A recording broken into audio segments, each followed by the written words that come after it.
जरा सोचिए, वो दुनिया जैसे हम जानते हैं वो एक झटके में खत्म हो जाए और अब सिर्फ एक ही नियम बचा हो, जिंदा रहो। तो आज हम ज़ॉम्बी फिल्म इन्फेक्शन की इसी खौफनाक दुनिया की परतों को खोलेंगे और देखेंगे कि जब सब कुछ दांव पर लगा हो तो इंसानियत की असली परीक्षा कैसी होती है। देखिए, फिल्म की शुरुआत किसी हाय हेलो से नहीं होती। सीधा एक क्रूर चेतावनी दी जाती है, गोली मार देंगे। ये सिर्फ दो शब्द नहीं हैं, ये इस नई टूटी फूटी दुनिया का नया कानून है। यहीं से पता चल जाता है कि समाज के सारे नियम कायदे अब खत्म हो चुके हैं। अब सिर्फ और सिर्फ डर का राज है। हम इस फिल्म में देखेंगे कि कैसे एक अजीब सा रहस्यमय वायरस देखते ही देखते बड़े बड़े शहरों को खंडर में बदल देता है। पर असली कहानी वायरस की नहीं है। असली कहानी तो उन मुट्ठी भर बचे हुए लोगों की है कि जब सब कुछ छिन जाता है तो इंसान इंसान रहता है या कुछ और बन जाता है। चलिए इसी सवाल का जवाब ढूंढते हैं। हर तबाही की शुरुआत किसी बड़े धमाके से हो, ये जरूरी नहीं। कभी कभी ये बहुत ही खामोशी से दस्तक देती है। फिल्म की शुरुआत भी बिल्कुल ऐसी ही है। कुछ अजीब, कुछ बेचैन करने वाली घटनाएं जो आने वाले एक बहुत बड़े तूफान का पहला डरावना इशारा है। देखिए विडंबना देखिए। एक तरफ ऐसा लगता है जैसे प्रकृति खुद को ठीक कर रही है, बीमार पौधे अचानक खिल उठते हैं, और दूसरी तरफ एक अस्पताल में एक मरीज है जिसमें कुछ ऐसे लक्षण हैं जो किसी की समझ से परे हैं। वो बस खामोश पड़ा है। ये दो बिल्कुल उल्टी तस्वीरें इस बात का संकेत हैं कि दुनिया का जो बैलेंस है ना, वो पूरी तरह से बिगड़ चुका है। इस इन्फेक्शन की सबसे डरावनी बात क्या है पता है? इसकी रफ्तार। सिर्फ 1.5 घंटे में एक जिंदा जागता इंसान बदल जाता है। जब तक कोई कुछ समझ पाए, कुछ कर पाए, तब तक खेल खत्म हो चुका होता है। और यही कन्फ्यूजन, यही घबराहट वायरस से भी ज्यादा तेजी से फैलती है। तो जो चीज़ एक मेडिकल मिस्ट्री की तरह शुरू हुई थी, वो अब पूरे समाज का संकट बन जाती है। सिस्टम टूट जाता है और उसकी जगह सिर्फ और सिर्फ अफरा तफरी ले लेती है। शहर अब घर नहीं रहे, वो एक क्वारंटाइन जोन बन गए हैं, एक पिंजरा। इंटरनेट बंद, फोन की लाइनें डेड, पूरे शहर में कर्फ्यू है। सोच कर देखिए, सबसे डरावनी चीज क्या है? ज़ॉम्बी नहीं, बल्कि अकेलापन। जब मदद के लिए किसी को आवाज तक नहीं लगा सकते, तब असली डर शुरू होता है। दुनिया से कनेक्शन पूरी तरह कट चुका है। और यहीं पर कहानी का सबसे भयानक मोड़ आता है। सरकार का हुक्म इलाज करना नहीं, बल्कि खत्म करना है। ये वो पल है जब एक बीमार इंसान और एक दुश्मन के बीच का फर्क मिट जाता है। अब सवाल सिर्फ जिंदा रहने का नहीं है, सवाल ये है कि जिंदा रहने के लिए इंसान कितना नीचे गिर सकता है। ये पूरी तबाही असल में दो किरदारों के बीच के टकराव में सिमट जाती है। एक तरफ है डॉक्टर जिसने कसम खाई है जान बचाने की, दूसरी तरफ है सैनिक जिसे हुक्म मिला है जान लेने का।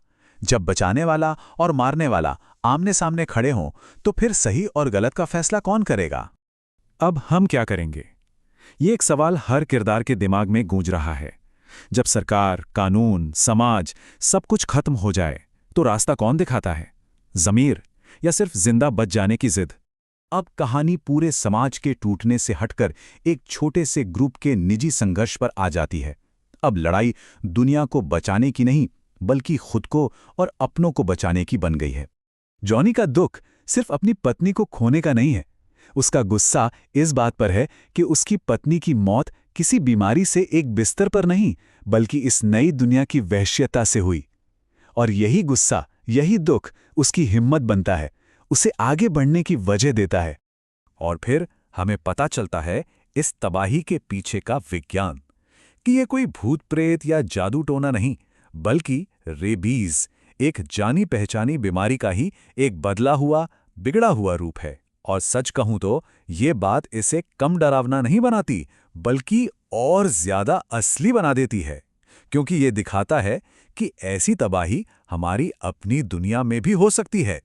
जिंदा रहने का मतलब अब कोई बड़ी बड़ी प्लानिंग करना नहीं रह गया है। जिंदगी अब बस कुछ बुनियादी चीजों पर सिमट गई है। थोड़ा ईंधन मिल जाए, यहां से भागने का कोई रास्ता मिले, कोई महफूज ठिकाना हो, और शायद कोई इलाज। जिंदगी अब भविष्य के बारे में नहीं है, बल्कि सिर्फ अगले कुछ घंटों के बारे में है, और हर अगला घंटा मौत से सामना है। लेकिन बाहरी खतरों से भी बड़ा एक और खतरा है, और वो है मन का बोझ। हर पल उम्मीद और नाउम्मीदी के बीच एक जंग चल रही है। क्या हम यहां से निकल पाएंगे? और अगर निकल भी गए तो क्या बाहर जीने लायक कुछ बचा होगा? ये सवाल लोगों को अंदर से खोखला कर रहा है। हर अंधेरी कहानी में कहीं ना कहीं उम्मीद की एक छोटी सी किरण होती है। इस कहानी में वो किरण है एक रिसर्च सेंटर, एक ऐसी जगह जहां शायद इस तबाही का जवाब मिल सकता है। यही उनका आखिरी दाव है, उनकी आखिरी उम्मीद। पर कहते हैं ना, इंसान का सबसे बड़ा दुश्मन अक्सर इंसान ही होता है। उम्मीद के इस आखिरी ठिकाने पर पहुंचकर भी दो अलग अलग सोच टकराती हैं। एक तरफ है डॉक्टर कार्लोस, जो पूरी इंसानियत को बचाने के लिए कोई भी खतरा उठाने को तैयार हैं, और दूसरी तरफ है कैप्टन, जो सिर्फ अपने आदमियों को बचाने के लिए नियमों में बंधा है। कैप्टन के लिए जिंदा रहना एक हिसाब किताब है, कोई जज्बात नहीं। वो डॉक्टर के मिशन को एक बहुत बड़ा जुआ मानता है, जिससे सब कुछ खत्म हो सकता है। उसकी नज़र में प्रोटोकॉल फॉलो करना ही बचने का एकमात्र तरीका है, चाहे वो तरीका कितना ही बेरहम क्यों ना हो। लेकिन डॉक्टर का तर्क बिल्कुल अलग है। वो पूछता है कि ऐसे जिंदा बच भी गए तो क्या फायदा अगर हम इंसानियत को ही ना बचा पाएं। उसके लिए सिर्फ सांसें लेते रहना काफी नहीं है, भविष्य के लिए लड़ना जरूरी है, चाहे उसकी कोई भी कीमत चुकानी पड़े। ये लड़ाई सिर्फ जिंदा रहने की नहीं है, ये मानवता को बचाने की लड़ाई है। और फिर गाड़ी पीछे छूट जाती है। अब सिर्फ पैदल चलकर, अपनी बची खुची हिम्मत को समेटकर वो लोग उस इंस्टीट्यूट की तरफ बढ़ते हैं। ये सिर्फ एक पहाड़ी चढ़ना नहीं है, ये उनकी पूरी यात्रा का, उनके पूरे संघर्ष का निचोड़ है। हर कदम एक दुआ है और सब कुछ बस इस आखिरी कोशिश पर टिका है। और अंत में दुनिया भर की ये तबाही, ये जंग, ये साइंस, सब कुछ एक बच्चे के एक मासूम से सवाल में सिमट जाता है। अपने इन्फेक्टेड माँ बाप को देखकर वो बस इतना ही पूछता है, क्या तुम ठीक हो जाओगे? और यहीं पर यह कहानी हमें एक बहुत गहरे सवाल के साथ छोड़ जाती है कि मानवता को बचाने का असली मतलब क्या है? किसी लैब में एक वैक्सीन ढूंढना, या फिर इस पूरी तबाही के बीच अपने का हाथ कुछ पल और थामे रखना? शायद असली जवाब इन दोनों के बीच में ही कहीं छुपा है।